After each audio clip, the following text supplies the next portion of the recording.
I bought a lake to escape people, and 3 weeks later the HOA president was standing on my shoreline claiming it belonged to her.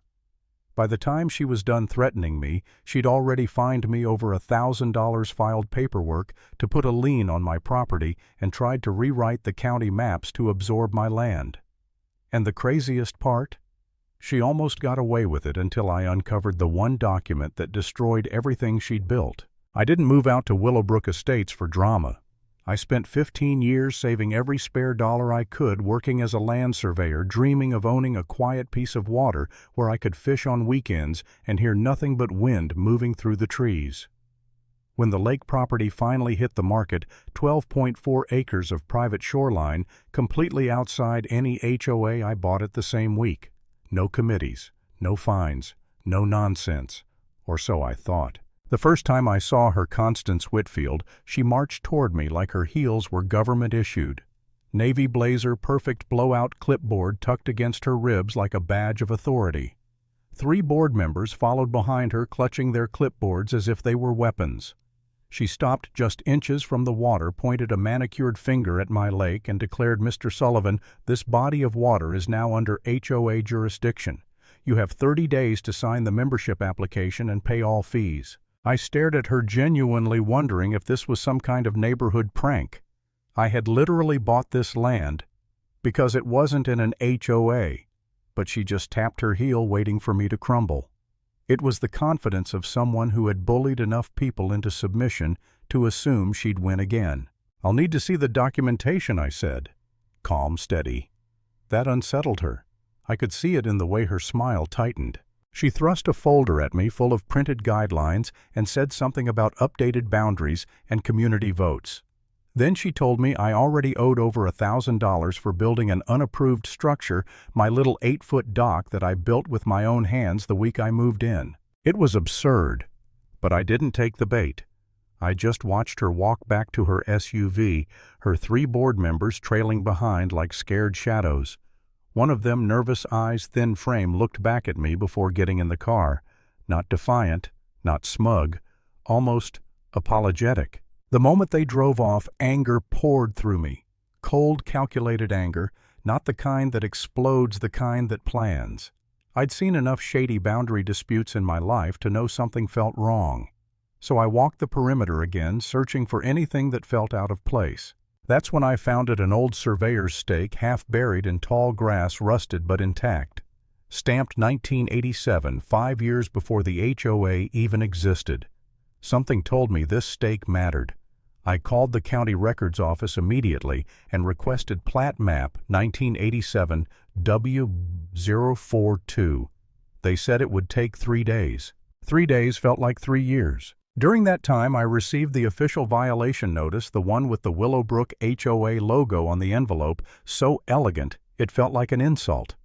Inside, $150 in fines, plus a threat to file a lien if I didn't pay within 14 days. I drove straight to the HOA office, walking in exactly as the clock hit 2 p.m. Constance sat at the head of a polished conference table surrounded by her board. She didn't even pretend to greet me. "Mr. Sullivan, are you here to discuss payment plans?" she asked, like the issue was already settled. "I'm here for the documentation supporting this boundary change," I said. "Plat maps, vote records, notifications sent to impacted owners." Her grip tightened around her pen. Slow, subtle, but I noticed. She slid a giant boundary map across the table. I knew enough about land maps to spot nonsense instantly, and this map was full of it. The HOA boundary snaked and zigzagged in a ridiculous pattern, wrapping awkwardly around unrelated properties before reaching out strategically, surgically, to swallow my lake. It was the map equivalent of a burglar tiptoeing through houses just to steal the one thing they wanted. "What was the justification for this shape?" I asked. "Community benefit," she replied without missing a beat. "Your lake could become a beautiful shared amenity." There it was, plain as day. She wanted it for herself, for the community, for, well, something. But she didn't know I wasn't done digging. When I asked for proof of notifications, a board member, the nervous man, finally spoke up. Notices were sent February 15th to all owners on record as of January 1st. January 1st. Before I purchased the property.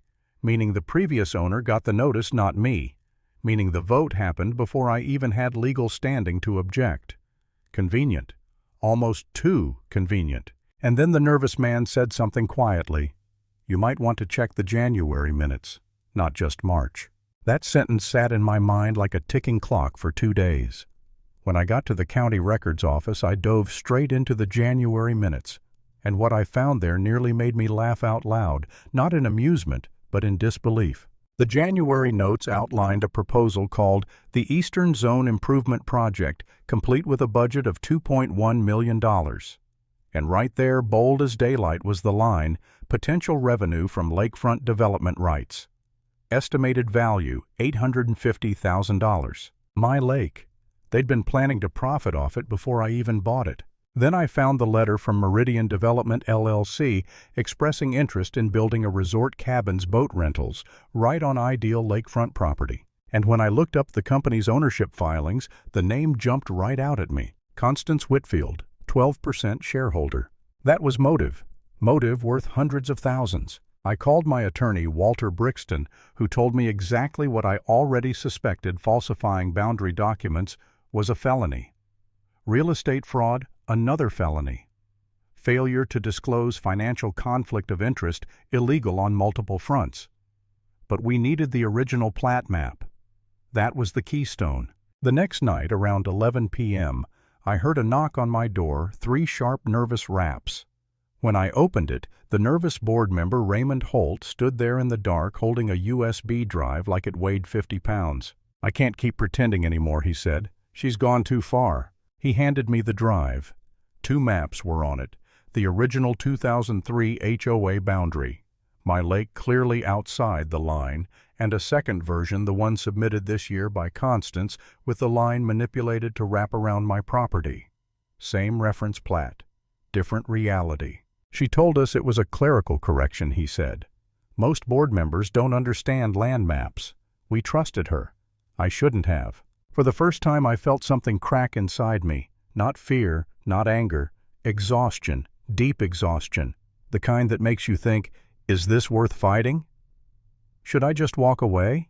I moved out here for peace, and now my life revolves around committee politics I never asked for. For a moment, I almost let it go. I almost convinced myself I could just pay the fine, avoid stress, move on. But then I remembered the rusted stake, the handwritten date, the promise that land should stay free from manipulation. And I remembered Constance tapping her heel, assuming I'd fold like all the others. That memory snapped me back into place. The next morning I picked up the 1987 plat map. It was beautifully preserved, yellowed edges, crisp ink, and there it was, a handwritten note from Surveyor Harold Henderson stating that the lake must remain agricultural land intentionally excluded from residential development. That was the truth.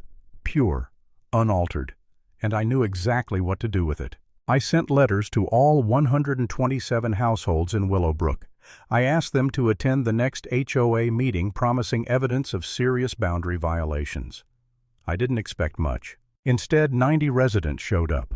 When Constance walked in, she froze. She hadn't expected an audience. She tried to steamroll the meeting with talk about landscaping budgets and raising dues. I stood and said, "Point of order."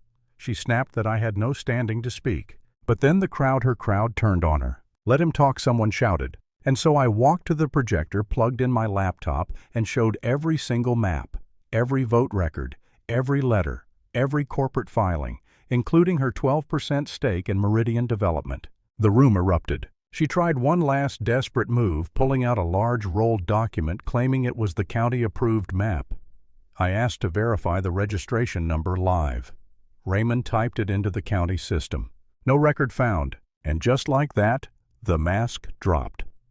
She wasn't the confident HOA president anymore. She was a cornered animal, realizing the cage door had swung shut. That's when the sirens arrived. 2 officers walked in, calm, professional, and said, "Ma'am, we need you to come with us." She didn't look at me as they escorted her out. Not once. And that's where my story ends.